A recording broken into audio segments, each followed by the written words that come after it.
everyone, today I thought I would have a go at a picture from this book here. This is the Botanical Mandalas by Dominica Stoppa, and she kindly sent me this book actually, and I've been doing various pictures from it. Now this one I felt could be done with a nice festive theme, which is why I picked it. Now as it's a mandala, it actually only a quarter of it needs, let's start again. Because it's a mandala, it's a repeating pattern, so I won't be colouring the whole thing for you in the video. I will just show you how to do a quarter of it, and then you can just repeat that through. Now what I find easier when I am doing a repeating pattern is to do the same things one after the other. So I would do, say, the feather here. I would do each bit of the feather that I do with each colour that I use, I would repeat on the others. So you might want to do that. So once I show you a little bit, you might want to pause the video and then do all the others that are like it, and then play it and carry on. Or you might want to watch it through first and then do that on a second viewing perhaps. I don't know how you do it, or whether that's assuming you're going to want to colour along. Otherwise, obviously, you might just be wanting to pick up a few tips here and there. So I'm going to zoom in a little to start with, and then we can get going. Obviously we don't need to see the whole thing in shot all the time. There we go. Oh, my pencil sharpener is in my way. Right, I've decided to use my Arteza pencils. I like to use different sets for you so you can see me using different ones, and also I need a light grey for the feathers, so these do have a nice light grey, so that's another reason for picking it. But we're not going to start with the feather actually, we're going to start with a crimson red. Hopefully you can see that. We're going to do these. Now these to me look like they might be rose hips or some sort of berry, but because we're going to do a festive feel, I thought that doing them red would be good fun. Now what I'm going to do is make them a little bit darker at the bottom and then lighter at the top, just because they would be more shadowed at the bottom. And to do that, it's quite easy with these Arteza. You can just press a little bit harder or do a few more layers. Now this paper in this book, it is Amazon paper. It's a little bit thin. I should really put a sheet of paper underneath. That helps to cushion it slightly, and also stops any colour going through to the page behind. Not from this page, because these pencils won't go through, but if there was any colouring on the next page, or sometimes the ink can transfer across. But I do find that if ink transfers across in a colouring book, you know, so I'm leaning on here, so the ink from this page might transfer onto here or vice versa. You can usually erase it, but because these are almost single-sided, because the piece on the back is for you to do some writing, because it's there are places for you to write. On this page, for example, it says, "I'm most proud of," and you have to write things. I'm not really into writing things like that, so I haven't actually filled this in, although I really like the idea. I think that's a really sort of nice journaling sort of technique sort of thing to do. I don't tend to journal or record things like that. It's just, I have done in the past, not in such a formal fashion, but at the moment it's not. I think I'm in the mindset where I can just think of these things and keep them in my head, and that's fine for me. But obviously different things do work different for different people. So I've done those quite basically. I want to do just a little bit of a darker red on the base, just to really emphasise the fact that these are a little bit darker. So I've picked this Garnet Red, which is almost a sort of browny red. So I'm just going to do the base a little bit.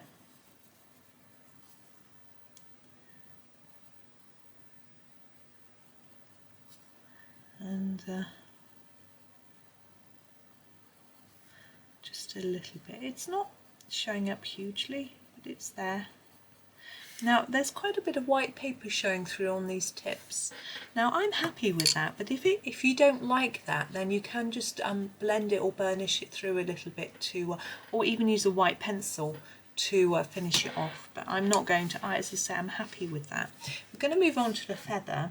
Now as I say, I wanted a a light grey. I want a couple of shades of grey. I'm going to make them silver. This is called Smoke Gray, and I'm going to pick another one. This one's usually quite a nice one. This is the Pewter Gray. You can see they're quite different. This one needs a sharpen, and I thought if I make them silvery it would look a little bit more festive. So that was the idea behind that. So I've just sharpened the Pewter Gray, and that is where I am going to start. And I'm going to start in the centre of the feather, and I want there to be a fairly dark layer of colour. So I'm sort of going to go along this centre line. Now here we've got a little bit going up there, and that is a gap, so you need to just be careful of that. If you colour over it, it's not going to be the end of the world, but I'm going to leave it because I think it's a gap. So I'm going to go along both sides of this centre. I'm going to slightly fade it as we go towards the tip, and then I'm just going to carry that colour out a little bit, just sort of fade it out, just a lighter layer, and I don't want it a really harsh centre. We can always add more later. And I'm also want the tips of the feathers to be dark. So I'm going to do all the edges, and you'll see hopefully if it works what I'm trying to achieve from this. So I need to try and make sure that that isn't too harsh a line, and just putting a gentle extra layer. It's quite dark today. I guess it's winter. It's going to be dark. It's I just put the fairy lights on, which is rather nice.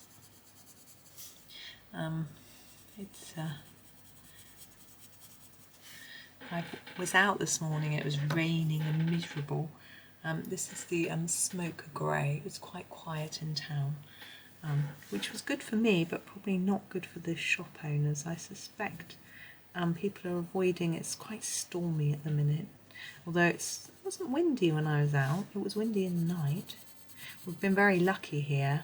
And so what I'm doing is I'm bringing the grey in from both sides, but I want to leave a white line, not too what's the word I'm looking for, it's not like a straight line, not too uniform, but just so that there's some white there. So we're just sort of blending into the grey that's there, and leave a bit of a white line, and hopefully it then looks a bit shiny and silvery. Yeah, and we'll do the same on the other side. Yeah, it was quite windy and stormy, but apparently in Ireland, where the lady who actually made this book it was so bad that she had to close her studio shop.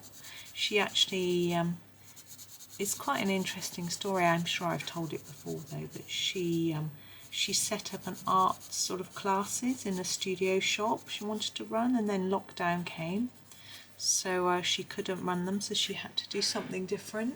I'm going to do the other feather as well. This one is a slightly more complex shape, but I think we can still do a fairly simple design with it. I'm going to go along the centre in the same way that I did with this one to start with, noting here that we've got a tiny gap there and in here. I'm going to have to be a little bit careful. So yes, so she couldn't open her art classes because obviously we weren't allowed to run things like that, and actually Ireland were a little bit stricter than we were here in England, and so she made these colouring books during lockdown, and they're all sort of mindfulness and stress relief books. This one has areas for you to write, as I showed you, different things on different pages. I have done a flip through actually, so if you want to have a look, you can see all of the pages. And she has also done another one, which I'm actually going to be doing a colouring from probably this week, was the plan. Whether it goes to plan is something else entirely. And anyway, so she's done these two books, and she now her studio shop, it's a shop rather than a, I'm swapping colours now to the lighter grey, and I'm really just doing the smoke grey. Hi, I am sorry, my phone rang, and I am trying to remember where I was and what I was doing. I suspect I was doing this feather here, and I'd probably moved on to the smoke grey to do the lighter areas, but I really don't know. But it looks like that's what I need to be doing. So I'm sorry, I was probably mid-story or something. I've been on the phone for a really long time. I have absolutely no idea what was going on. It's lucky I don't do lives, really, isn't it? I think I would just have to stop. So it's bad enough to give you a bit of a disjointed video, but hopefully it's not too weird. But anyway, I can't really play it back easily and find out where I was or anything like that. I probably can, I just don't know how to. Okay, I think that's probably done, and although it's quite pale, they're both quite pale and subtle, I want them to look like that. That's fine, that's what I wanted. And we have got some greenery to do, and we've got a key. We'll do the key next. I want the key to look gold. So I'm having a look at the colours we have here. I'm going to start with a fairly dark colour. This is the cocoa brown, and we're going to do this sort of shadowy areas. Now I tend to keep my gold quite simple. There are trickier ways of doing it. So I'm just looking at where the shadow might fall, which would, I think, on the ends, at the bottom of there, here, down here, on each end of that bit and down here, because we want this to look like it's standing out a little bit. Now this bit's a bit more tricky. Maybe on the ends of here and here. Let's go on the inside of there and there. Here. I'm just guessing. Let's see what it looks like. There we go. Okay, and now we're going to need a slightly lighter colour. Now in the Artezas, the browns are quite reddish. But so we might end up with quite a reddish looking metal. It might end up looking a bit more coppery or brassy. We'll just see what happens. I'm just sharpening this one, which is called cinnamon, and we'll see how we go from here. So we're just basically going to extend those patches of colour that we've done already. In the small areas like this, it really is just a little line, but in these larger areas we can take it a little bit further. Now this colour does, as I say, they're quite reddish, but it'll change once we go over it with some other colours. I'm feeling a bit hoarse. I've been talking on the phone for an hour, which has been nice. Talking to my mum and my dad. So anyway, I'm now moving on to the Camel Brown, which to me looks quite gold just on its own. Just moving, I've got a pile of pencils next to me, just moving them slightly. I think this is going to be my penultimate colour. It's quite good to plan how many you're using, because you need to leave, I want to leave a white gap for shine, so I need to know how much space I need to fill, because I've got one more colour, so I need a little bit of space for that one. So as you can see, this sort of tones down that orange a little bit. Well, it's not orange, but sort of orangey colour. I'm going to go on the other side of here now as well, just darken a few other areas a little bit, because we've only got one colour left.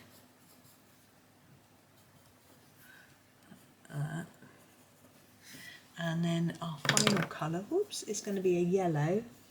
Just having a look, I want it to be quite bright and sort of shiny. I think I'll go for this one again. I need to sharpen it first. Now you might think, why don't I just keep all my pencils sharp all the time? This is the lemon yellow that I'm going to use. I'm going to go over everything and just extend the colour, leaving a little bit of white. The reason I don't keep them sharp all the time, sometimes I want them blunt. If I'm doing a background or a larger area, sometimes it's better to have a blunt pencil, and so I leave them blunt just in case I want a blunt one, if that makes sense. Now here I've got to think about where to leave the white. I think I'm going to leave a little bit here. Maybe a bit in there and a bit at the top here. It's just leaving a few little patches so it looks like it's got a bit of a shine. Hopefully that's coming across. on the video. Okay, next we have got our greenery. I think these are leaves and these are leaves. Now I want quite dark greens. I think dark green is more festive and looks a bit more like a Christmas tree or something like that. Or sometimes a more bluey green. I'm going to go with the sage green. Sorry, I thought it said jade green. I don't know how well you can see that. These gold writing, it doesn't really show up well in my lamp. So I'm going to do this one. I'm going to keep it really simple. So we just do the stalk, just with quite a few layers to get quite a lot of colour down.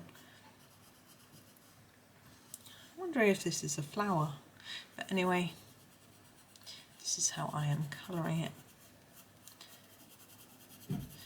And I'm going to fade it slightly towards the top like that, so it's obviously a little bit darker at the bottom than the top, maybe around that side. And the same with this little bit, so a bit darker down here and lighter towards the tip. I find these Arteza pencils hard to hold. It sounds weird, but I don't know whether it's that they're really shiny or that they're a bit thicker than some brands, but sometimes they slip out of my hand if I'm not careful, which is really interesting and quite odd. I don't know whether it's just me being a bit weird, but I don't have that with any other brand. But sometimes I'm colouring and they just seem to, especially if I'm holding them low down like that, they seem to slip a little bit. And I'm thinking, did I have greasy hands one day when I was using them and they've got a bit of grease on? I don't know. But anyway, I find they're very good for paper like this, which is quite thin, because they don't have such a hard point, so they can't pierce the paper or anything nasty. Just want to have a look at my tin. I've got some more pencils. I've got the Jade Green, that was the one I was looking for before, and we're going to use it for these. I should just push up a little bit so we can see properly. Well, so you can see. Now this one, the stalk is in black, so we don't need to worry about that. But I'm going to start here. I'm going to use the same techniques. It's going to be a bit darker at the base, but actually we'll make it a bit darker at the tip as well, and then fade it towards the middle. It'll just be a little bit different. And just actually the way the leaf is shaped, it can work like that, because it looks like it's might be bent towards the light. Like that. And we can do that for all of them. So we'll work through. Now I chose this picture for a more wintry theme because we've got these dots on it. Now you could colour them as sort of magical dots or anything, but I was thinking snow. So that's why I picked this one. So I'm going to do a background, which I think will probably just be blue. It might be fairly dark. I need something, you see, we've got these darkish greens, but they're not really, really dark. And we need that silver to stand out and the gold. So I'm thinking probably a darkish green. And the Artezas are quite good at covering large areas. So I thought they'd be good for a background. I don't always do backgrounds on these in this book. Depends what mood I'm in and how the picture comes out. Sometimes I think some people get a little bit worried about always thinking they have to always do a background. I think it isn't always necessary. Some pictures work better without one. It just depends on what you're doing. No, I'm not sure. I don't think this is truly symmetrical. It's missing that one, isn't it, there? I'm trying to only do the one side, or else it's going to, I don't want to colour everything because it would just be doing the same thing. I'm hoping that this is nice and easy for you, so you may not have to replay the video to watch again. You might be able to just remember what was being done. But it's up to you.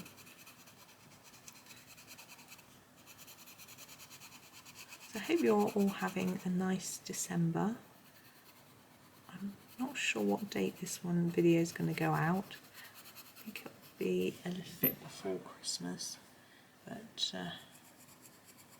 Hope you're all having fun. I think that's probably it. I'm not going to worry too much because obviously I'll come back and colour anything that's missing later. So I'm just going to leave that. I'm going to do a little bit of the background. I'm going to pick the colour, which is difficult. The dark colours in the tin. Ooh. I'll just show you what I'm choosing from. Sorry. Sorry for all the noise. So we've got, you can see we've got these really dark blues. So this one is blueberry blue. And this one is indigo. I think the blueberry blue might be a bit purpley, so I'm going to go with the indigo. I'm going to just scribble it on a scrap of paper just to check. Yes, it's fine. Okay, let me just pop those away in the tin. Now these might not be, you might have noticed they probably weren't in the same order as your pencils. I am naughty. Well, my husband thinks I'm naughty. I do reorder them when I get them to an order that works for me. I'm just going to go up to that line and just fill in all the background. I want this quite deep and hard. See, with the Arteza it's quite easy to get quite a solid background. Like that. And now you'll find that as your lead gets blunt, it will get harder to get such a dark colour coming from it. So you may want to sharpen frequently or do a few more layers as your lead wears down. So just keep looking back at what you've done and try and make it even if you can. Now the Arteza are quite forgiving when it comes to direction. I find you don't tend to see lots of lines when you colour, so you can tend to colour in whatever direction you like really. Try not to press too hard though, or else that might become more obvious sort of thing. So these dots I'm actually going to I could do them with a gel pen, so I could colour over them, but I think I'm going to colour around them just because I can. But if they were much smaller I would really struggle. Now it's up to you whether you go outside of this line or not. You could go all the way to the edge, but I think it's quite nice if the white frames it. But you know, it's up to you. I have done ones in this book where I drew in a frame afterwards, like a picture frame, around one, around the picture, or you could, as I say, colour right to the edge, or use a different colour. It's really up to you. So this is not very exciting for you to watch. As I say, it's just block colouring really. So I think I may leave it here and finish it off and then show you a picture at the end. So I'll try and do the whole of the quarter, so I'll come down here and show you this bit as well, and you know, all of the page. But what I was going to show you were these stars. See, these look like snow, and I will do those in actually a silver. Yeah. No, I'll do them in this. Oops. I'll do them in a silver glitter pen. I've got one there, and I'll do the stars in the gold glitter pen, and that's probably. And what I might do is go around the edge in one of those two pens, but I will decide at the end, so you will have to watch the end, and you'll be able to see what I do, and then you can decide whether you want to do it or not. Okay, so that's me. I will leave you with the finished picture. As I say, it'll probably only be a quarter. I don't think I've got time to do the whole thing at the minute, but I will finish it fairly soon. So we'll see. You might get the whole thing. It depends. So anyway, thank you so much for watching. I hope you enjoyed the video. Do click like if you did. I really appreciate that. Thank you so much, and happy colouring.